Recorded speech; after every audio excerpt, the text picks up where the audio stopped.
Hello friends, bye academy में आप सभी का स्वागत है। आशा करता हूं आप लोग अच्छे होंगे, अपनी पढ़ाई और सेहत का ध्यान काफी अच्छे से रख रहे होंगे। मेरा नाम योगेंद्र है और मैं यहां आपको पॉलिटी पढ़ा रहा हूं। अगर आप DEET+B की तैयारी कर रहे हैं, DEET+B में TGT SST, ठीक है, तो TGT SST का पोर्शन हम देख रहे हैं जिसमें DEET+B, KBS, NBS और EMRS की अगर आप तैयारी कर रहे हैं तो आपके लिए ये क्लासेस बहुत इंपॉर्टेंट है। सारा सिलेबस के अकॉर्डिंग ही आपको पढ़ाया जा रहा है, जिसमें 10th की एनसीईआरटी हम पढ़ रहे हैं लोकतांत्रिक राजनीति भाग 2। इसमें 5वां चैप्टर हम देख रहे थे पीपल्स स्ट्रगल एंड मूवमेंट। ये हमारे सिलेबस का पार्ट है। जैसा कि मैंने आपको सिलेबस दिखाया था तो सिलेबस में ये वाला पॉइंट था, तो इस पॉइंट को ही हम पढ़ रहे हैं। तो आगे जो क्लासेस हमारी चलने वाली हैं वो किस पे आएंगी? ये दबाव समूह, हित समूह, इन पर हमारी क्लासेस चलने वाली हैं। तो ये जो पॉइंट होते हैं जैसे आंदोलन, आंदोलन क्या है, हित समूह क्या है, हित समूह कितने प्रकार के होते हैं, राजनीतिक समूह क्या है, तो इनके बारे में भी हमें पता होना चाहिए। स्टेटमेंट में आ जाता है क्वेश्चन और पूछा जाता है हित समूह के बारे में कौन कौन से स्टेटमेंट सही हैं, तो आपको ये पता होना चाहिए। तो शुरुआत करते हैं क्लास की कि क्या क्या हम पढ़ेंगे। पहला पॉइंट है इसमें लामबंदी और संगठन। ये क्या होता है, मोबिलाइजेशन और ऑर्गेनाइजेशन क्या होते हैं, इनके बारे में देखेंगे। तो इनके बारे में देखने के लिए ये जो दोनों संघर्ष हमने देखे थे, नेपाल का और बोलीविया का, दोनों के बारे में थोड़ा थोड़ा देखते हैं कि जो नेपाल में अनियमितकालीन हड़ताल थी उसका आह्वान किसने किया था? 7 दलों का संगठन था, 7 पार्टी अलायंस, हमने बताया था SPA जिसे कहा जाता है, तो ये नाम आपको याद रखना है, इनके द्वारा किया गया था। ठीक है, तो ये 7 बड़े दल शामिल हुए। कुछ ना कुछ सदस्य संसद में थे, इनके कुछ ना कुछ सदस्य थे जो संसद में पहले से थे। ठीक है, इसमें एक और शामिल हुआ था जिसका नाम क्या था? नेपाली कम्युनिस्ट पार्टी, माओवादी। माओवादी मैंने बताया था, इन्होंने अभी भाग लिया था। ठीक है, जिसे संसदीय लोकतंत्र पर विश्वास नहीं था। 1990 से पहले की अगर हम बात करें तो ये क्या कर रहे थे? ये नरसंहार कर रहे थे, जबकि बाद में इन्होंने भी संसदीय लोकतंत्र पर विश्वास बनाया और कहा कि हम भी अब इसमें शामिल होंगे। तो समझ में आया कि पहले तो एक तो पार्टी है, राजनीतिक पार्टियां हैं, और उसके साथ साथ माओवादी भी इसमें शामिल हो रहे हैं। तो ये पार्टी नेपाल की सरकार के विरुद्ध सशस्त्र संघर्ष चला रही थी और इसने नेपाल के एक बड़े हिस्से पर अपना नियंत्रण कर लिया था। किसने कर लिया था? माओवादी ने कर लिया था। ठीक है, तो आपको याद रखना है कि फिर बाद में ये भी शामिल हो गई। नेपाल के जनसंघर्ष में राजनीतिक दलों के अलावा अनेक संगठन भी शामिल थे। कौन कौन से थे? मजदूर संगठन और उसके साथ साथ परिसंघों ने इस आंदोलन में भाग लिया था। ठीक है, जो मजदूर संगठन के जो परिसंघ थे उन्होंने इसमें भाग लिया था। और अन्य अनेक प्रकार के जो संगठन थे, जैसे मूलवासी लोगों का संगठन, जैसे शिक्षक होते हैं, वकील होते हैं, मानवाधिकार कार्यकर्ता होते हैं। ये मानवाधिकार कार्यकर्ताओं का समूह जो होता है ये भी इंपॉर्टेंट है। ये भी मैं बताऊंगा कि ये किस में आता है, हित समूह में आता है ये, और सार्वजनिक हित समूह में आता है। तो आगे हम बताएंगे हित समूह के पार्ट। ठीक है, तो मानवाधिकार कार्यकर्ताओं ने भी इसमें भाग लिया था। तो केवल ये नहीं कह सकते राजनीतिक पार्टी भाग ले रही है। अब अगर हम बोलीविया की बात करें तो बोलीविया में क्या हो रहा था? पानी का निजीकरण के लिए चल रहा था। ठीक है, और राजनीतिक दल की अगुवाई नहीं थी, ये आम लोगों की अगुवाई थी। क्यों? क्योंकि राजनीतिक दलों के तो खिलाफ ही था, संसद के खिलाफ था नहीं है। ठीक है, तो इस आंदोलन का नेतृत्व किसने किया था? फेडकोर ने किया था। संगठन का नाम है फेडकोर। तो आपको याद रखना है, क्वेश्चन आ चुका है केबीएस में ये क्वेश्चन आ चुका है। ठीक है, याद रखना है, फेडकोर आपका EMRS में या DEET+B में पूछा जा सकता है। और इसके साथ साथ इंजीनियर थे, पर्यावरणविद थे। ठीक है, और उसके साथ साथ कुछ स्थानीय कामकाजी लोग भी शामिल थे। तो देख रहे हैं क्या कौन कौन शामिल हो रहा है। और इसके साथ और भी लोग थे। सिंचाई पर निर्भर किसान का एक संघ था, कारखाना मजदूरों के संगठन के परिसंघ थे, उसके साथ साथ कोचबंबा विश्वविद्यालय, नाम याद रखना, कोचबंबा विश्वविद्यालय के छात्रों तथा शहर में बढ़ती बेघरवार बच्चों की आबादी ने समर्थन किया था। तो किन किन ने समर्थन किया था इसमें? किसानों ने किया था, मजदूरों ने किया था। ठीक है, कोचबंबा विश्वविद्यालय के छात्रों ने किया था, और जो बेघर परिवार के जो बच्चे थे उन्होंने इसमें भाग लिया था। इसके साथ साथ पर्यावरणविद भी थे, इंजीनियर भी थे, और एक संगठन था जिसका नाम क्या था? फेडकोर। तो फेडकोर का नाम बहुत अच्छे से याद रखना है। इस आंदोलन को सोशलिस्ट पार्टी ने भी समर्थन दिया था। अब एक पार्टी है सोशलिस्ट पार्टी जिसने समर्थन दिया था, और 2006 में, अब ये 2000 में ये संघर्ष चला था, जनवरी और फरवरी, याद है ना? पिछली क्लास आपने रिपीट की है कि नहीं की है? पहले एक क्लास देख लिया करो, रिपीट कर लिया करो, उसके बाद अगली क्लास देखा करो, जिससे आपको कनेक्ट करने में आसानी रहती है। ठीक है, तो सोशलिस्ट पार्टी थी जिसका 2000 में इन्होंने क्या किया था, संघर्ष किया था, और 2006 में बोलीविया में सोशलिस्ट पार्टी को ही सत्ता हासिल हो गई थी, क्योंकि इन्होंने अच्छा काम किया था, जनता के हित में काम किया था, और जनता ने इनकी बात मानी और जनता ने इनको वोट दिया, बस ये पार्टी बन गई। ठीक है, तो इन दोनों उदाहरणों से हमें क्या देखने को मिल रहा है, इसमें किसी भी संघर्ष के पीछे बहुत से संगठन होते हैं, केवल एक संगठन से ही काम नहीं चलता, एक या दो संगठन अपनी भूमिका नहीं निभाते हैं, कई संगठन होते हैं, कई प्रारूप होते हैं जो इसमें भागीदारी लेते हैं। और लोकतंत्र में किसी भी फैसले पर असर डालने के लिए जाना पहचाना तरीका क्या है, राजनीति में प्रत्यक्ष भागीदारी। अब राजनीति में प्रत्यक्ष भागीदारी क्या होती है कि आप खड़े होइए और चुनाव लड़िए, चुनाव लड़ने के बाद जीत जाइए, संसद में जाइए और इसमें अपना काम करना शुरू कर दिए। ठीक है, तो इसके लिए एक पार्टी बनाई जाती है, चुनाव लड़ा जाता है और सरकार बनाई जाती है। लेकिन क्या हर एक व्यक्ति ऐसा काम कर सकता है? हर व्यक्ति के पास टाइम नहीं होगा, उसके पास इच्छा नहीं होगी, प्रत्यक्ष राजनीतिक गतिविधियों में हिस्सेदारी करने की जरूरत महसूस ही नहीं होगी उसे। ठीक है, वो कहेगा देखिए हम सहयोग तो कर सकते हैं, लेकिन ये रोज रोज का काम हम नहीं कर सकते कि हम संसद में जाएं और इस तरह के नियम बनाएं, इस तरह का काम हम नहीं कर सकते। इच्छा भी नहीं होती है, शक्ति भी नहीं होती है, और उनके साथ साथ उनके पास कैपेबिलिटी भी नहीं होती है। तो ये चीजें हैं जिसकी वजह से इस तरह का काम वो प्रत्यक्ष रूप से नहीं कर पाते। तो प्रत्येक नागरिक इसमें प्रत्यक्ष भागीदारी नहीं कर सकता। तो इनके पास जरूरी कौशल का अभाव हो सकता है, या फिर ये क्या कह सकते हैं कि सिर्फ मतदान करने से ही प्रत्यक्ष हिस्सेदारी हम कर सकते हैं, मतदान हम पे करवा लो, बाकी की हम हिस्सेदारी नहीं ले सकते कि हम चुनाव लड़े। हम चुनाव नहीं लड़ सकते, हम वोट डालकर किसी भी सत्ता को बदल सकते हैं। समझ में आया? ठीक है, तो ऐसे जो अप्रत्यक्ष तरीके होते हैं जिनके सहारे सरकार से अपनी मांगें मनवाई जाती हैं और इजहार किया जाता है, तो ये क्या करते हैं, एक व्यक्ति को चुन लिया कि हम इसे वोट देंगे, इस व्यक्ति को चुन लिया, ये व्यक्ति सरकार के खिलाफ जाए। ठीक है, तो लोग इसके लिए संगठन बनाकर अपने हितों व नजरिए को बढ़ावा देने वाली गतिविधियों को कर सकते हैं, और इन्हीं को क्या कहा जाता है, हित समूह या दबाव समूह कहा जाता है, इंटरेस्ट ग्रुप या प्रेशर ग्रुप। ठीक है, समझ में आया? इंटरेस्ट ग्रुप और प्रेशर ग्रुप क्या होते हैं?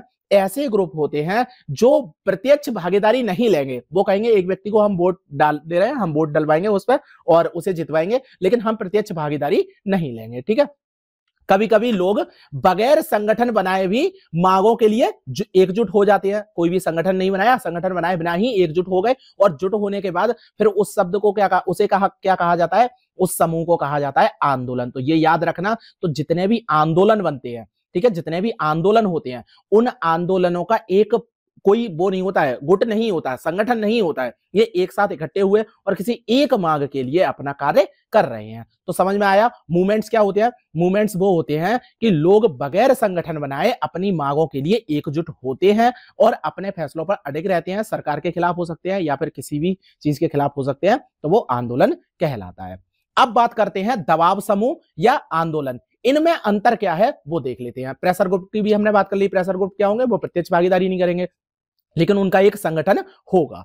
ठीक है, तो संगठन दबाव समूह सरकार की नीतियों को प्रभावित करने की कोशिश करते हैं, लेकिन राजनीतिक पार्टियों के समान दबाव समूह का लक्ष्य सत्ता पर प्रत्यक्ष नियंत्रण करने अथवा उनकी हिस्सेदारी करने का नहीं होता। ये तो हमने बता दिया कि कोई भी एक दबाव समूह है वो डायरेक्ट राजनीतिक पार्टी नहीं बनना चाहता, वो डायरेक्ट राजनीति में भाग नहीं लेना चाहता। दबाव समूह का निर्माण तब होता है जब समान पेशे, हित, आकांक्षा अथवा मत के लोग एक समान उद्देश्य को प्राप्त करने के लिए एकजुट होते हैं। तो क्या क्या होनी चाहिए?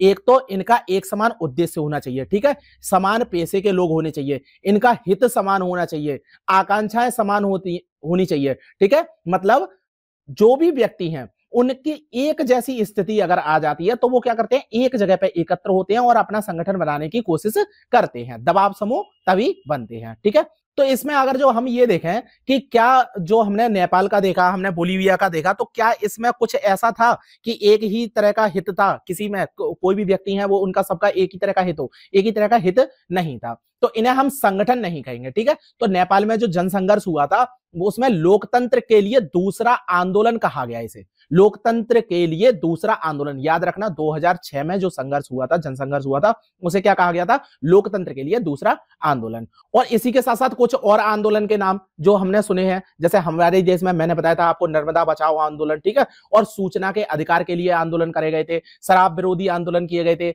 महिला आंदोलन किए गए थे, पर्यावरण आंदोलन किए गए। तो इस तरह के आंदोलन के नाम भी हम सुनते हैं। तो क्या है ये आंदोलन? दबाव समूह के समान आंदोलन भी चुनावी मुकाबले में सीधे भागीदारी नहीं करते हैं, ठीक है। ये भी कोई डायरेक्ट प्रत्यक्ष राजनीतिक पार्टी नहीं बनाना चाहते हैं और इनकी बजाय क्या करेंगे? राजनीति को प्रभावित करने की कोशिश करेंगे। आपको याद है अन्ना हजारे का जो आंदोलन था, बहुत अच्छे तरीके से याद होगा ना, तो वो क्या कर रहे थे? राजनीति में डायरेक्ट भागीदारी नहीं करना चाह रहे थे, वो क्या कर रहे थे? सरकार पर प्रभाव डालने की कोशिश कर रहे थे। लेकिन जो दबाव समूह को विपरीत इनका संगठन कैसा होता है? ढीला डाला होता है। हमने बताया था जो दबाव समूह होता है उनका एक संगठन होता है, ठीक है। संगठन के अनुरूप जिनका एक ही उद्देश्य होगा, सभी चीजें मैंने बताई थी ना, पॉइंट बताए थे, तो उनके एक ही उद्देश्य होगा, एक ही पेशे के व्यक्ति है, तो उनका जो प्रभाव होगा वो अधिक होगा। जबकि जो आंदोलन है, आंदोलन में क्या हो रहा है? एक भीड़ इकट्ठी हो गई है जिसे एक निश्चित उद्देश्य नहीं पता, उसे एक ही पॉइंट पता है कि यहां पर हमें सरकार का विरोध करना है, अपनी एक मांग है, उस मांग को ही बस पूर्ति करनी है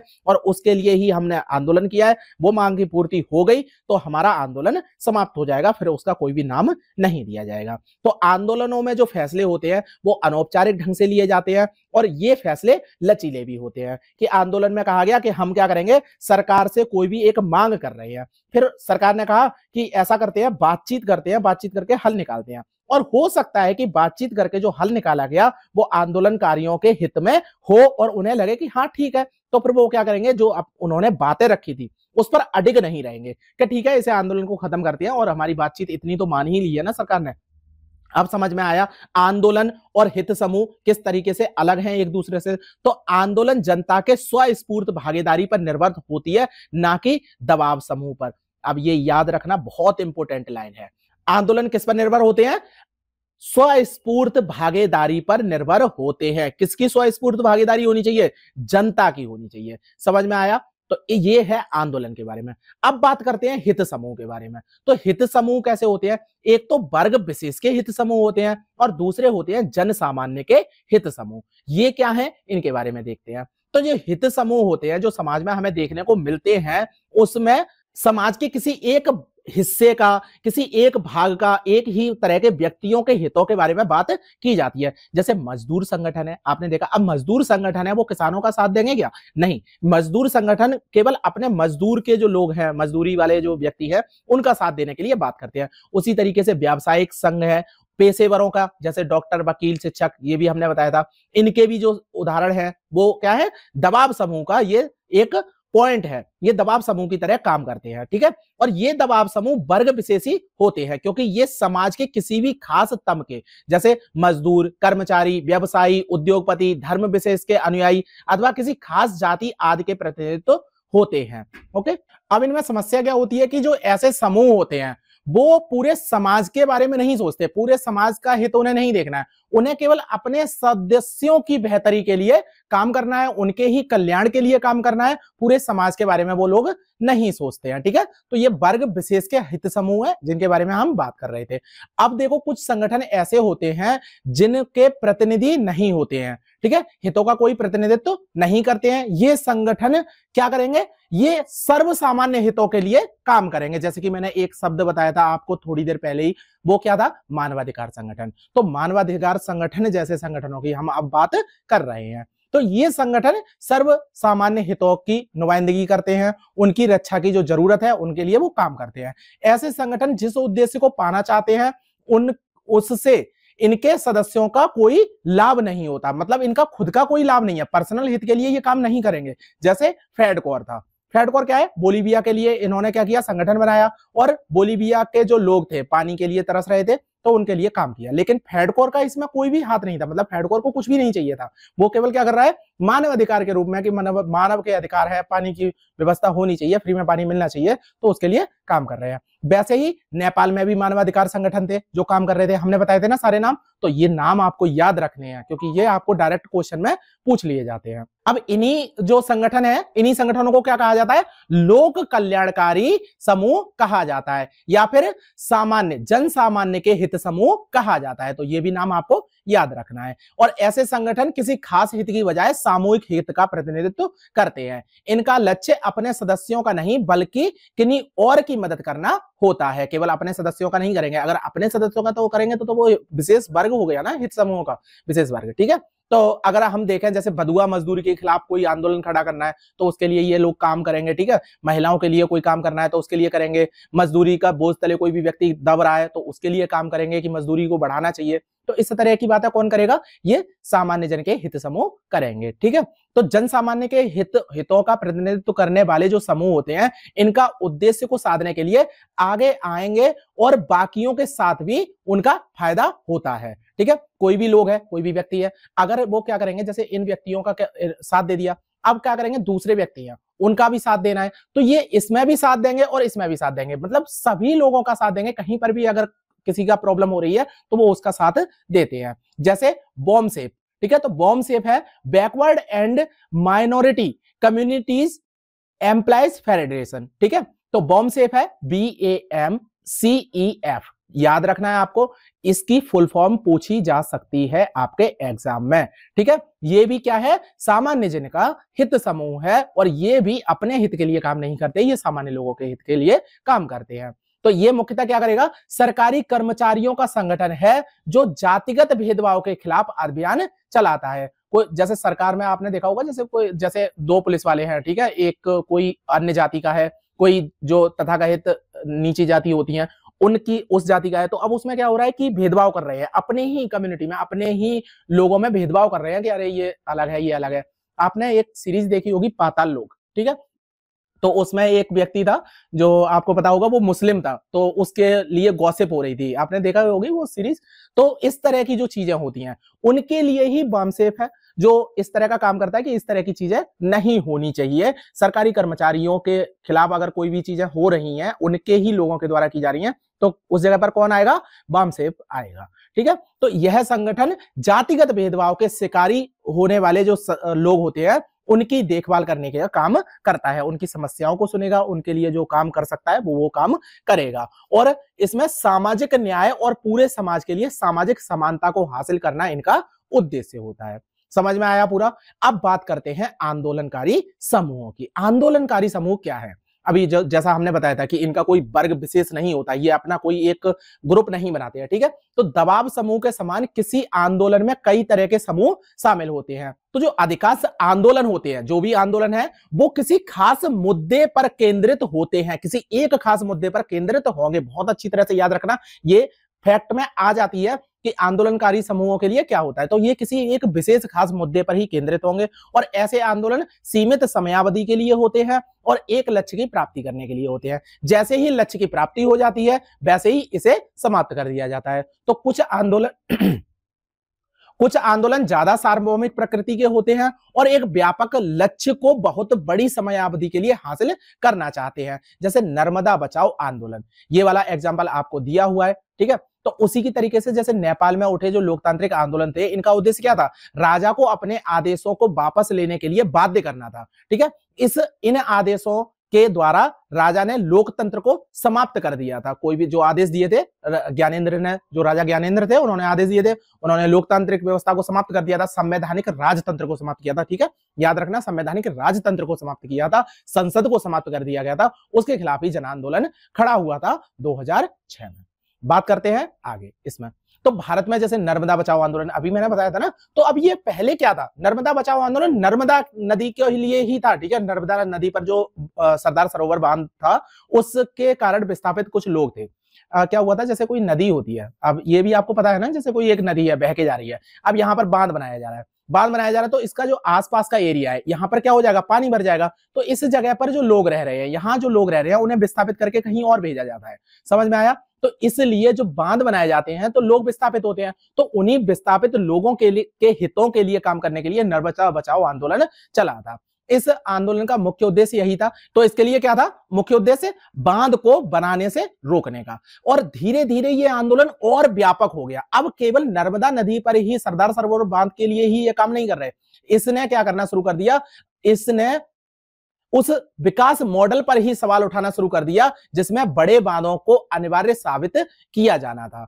अब ऐसे आंदोलन का नेतृत्व बड़ा स्पष्ट होता है, इनका संगठन भी होता है, लेकिन ऐसे आंदोलन बहुत थोड़े समय तक ही सक्रिय रह पाते हैं, कुछ समय तक ही सक्रिय रह पाएंगे।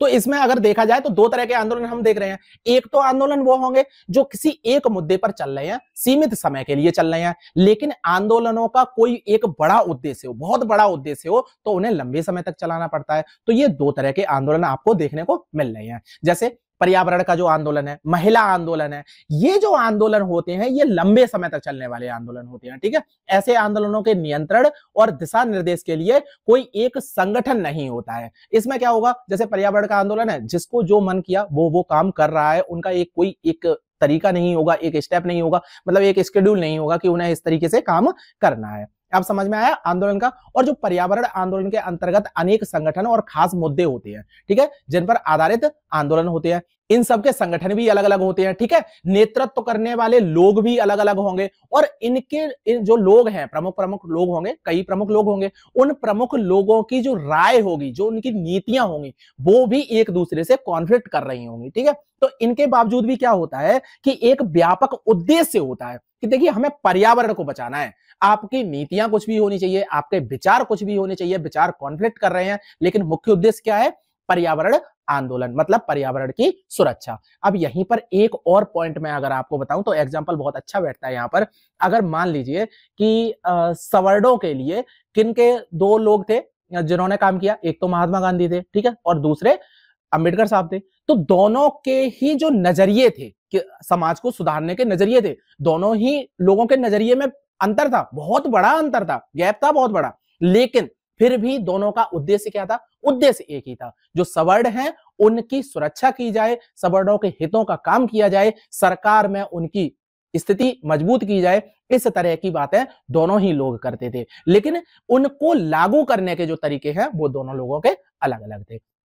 अब एग्जाम्पल समझ में आ गया कि इस तरीके से जो आंदोलन चलाने वाले जो लोग होते हैं उनके विचार अलग होते हैं, मतलब नीतियां अलग होती हैं, लेकिन उनका उद्देश्य एक ही होता है। ठीक है, तो इसके बावजूद एक व्यापक उद्देश्य के लिए ये काम करते हैं जिनकी एक ही दृष्टि होती है, और इसी वजह से इन्हें आंदोलनकारी यानी पर्यावरण आंदोलन का नाम दिया जाता है। जो भी आंदोलन है पर्यावरण के लिए जो भी काम कर रहे हैं उन्हें पर्यावरण आंदोलन का नाम दिया जाता है। तो कभी कभी ऐसे व्यापक आंदोलनों में ढीला ढाला सा एक समावेशी संगठन भी होता है। संगठन क्या मतलब? इस तरह का संगठन, जैसे मैंने बताया आंदोलन में कोई संगठन नहीं होता है, लेकिन एक छोटा सा संगठन होता है कि देखिए काम करेंगे तो इकट्ठे कुछ लोग होंगे जिनका एक ही हित है, तो वो आ जाएंगे कि देखिए इसके लिए काम करना है। जैसे आपको एक नाम दिया जाए NAPM, national alliance for people's movement, ठीक है, ये संगठन इसी प्रकार का है। अब संगठन तो है लेकिन बिल्कुल नॉर्मल संगठन है, इसका कोई एक विशेष उद्देश्य नहीं है कि देखिए हमें अगर काम करना है तो अपने जैसे लोगों के लिए ही काम करना है, नहीं, ये सर्वहित के लिए काम कर रहे हैं, लेकिन इनका एक संगठन है कि ठीक है जब भी काम आएगा तो हम इस जगह पर इकट्ठे हो जाएंगे। ठीक है, तो इसमें कौन कौन शामिल है? अगर कोई संघर्ष कर रहा है, विभिन्न मुद्दों पर कोई भी व्यक्ति हैं वो संघर्ष कर रहे हैं, तो वो इसके घटक होते हैं, और इस संगठन में अपने देश में अनेक जन आंदोलनों की गतिविधियों में तालमेल बैठाने का काम किया गया है। तो ये भी समझ में आ गया। अब तालमेल कैसे बैठाते हैं? देखिए जैसे एक संगठन है, उसने कोई भी अलग अलग लोग हैं, उन लोगों से बातचीत की और बातचीत करके एक हल निकाला, एक विशेष हल निकाला। तो ये ऑर्गेनाइजेशन जो होती है वो इसी तरीके से काम करती है। अब समझ में आया NAPM का क्या उद्देश्य है? तो ये भी आपको याद रखनी है, इसकी फुल फॉर्म आपको पूछी जा सकती है। समझ में आया? तो इतना ही था आंदोलन के बारे में, सब चीज के बारे में हमने आज पता कर लिया, सारी कुछ चीजें पता हो गई हैं। अब जो आगे के पॉइंट है वो आगे की जो एक वीडियो है वो उसमें देखेंगे और बाकी का पूरा चैप्टर फिनिश करेंगे। उसके बाद 6वां चैप्टर आएगा, उसमें 4 वीडियो हैं, 7वें चैप्टर में 3 वीडियो, 8वें चैप्टर में 2 वीडियो, कल मैंने एक बताई थी 2 वीडियो है इसमें। ठीक है, तो इतनी वीडियो और है जो आपकी चलती रहेंगी। 25 तारीख मेरी डेडलाइन है, 25 जनवरी को आपका पूरा खत्म हो जाएगा NCERT। अब समझ में आया कैसे क्या करना है? तो लेक्चर पसंद आ रहा है लाइक करिए, जुड़े रहिए मेरे साथ, पूरा सिलेबस कवर करना है आपको। 100 डेज का प्लान जो चल रहा है उसके अकॉर्डिंग आप पढ़ते रहिए और उसके बाद मेरी क्लासेस देखिए, रिवीजन करिए, PDF पढ़िए, बाकी का सब कुछ आपको मिलेगा। कल की क्लास जैसे ही हो जाएगी वैसे भी इस पूरे चैप्टर की भी PDF मैं आपको सेंड कर दूंगा जो आपको रिवीजन के तौर पे लेनी है। ओके, तो लेक्चर में इतना ही। Thank you very much.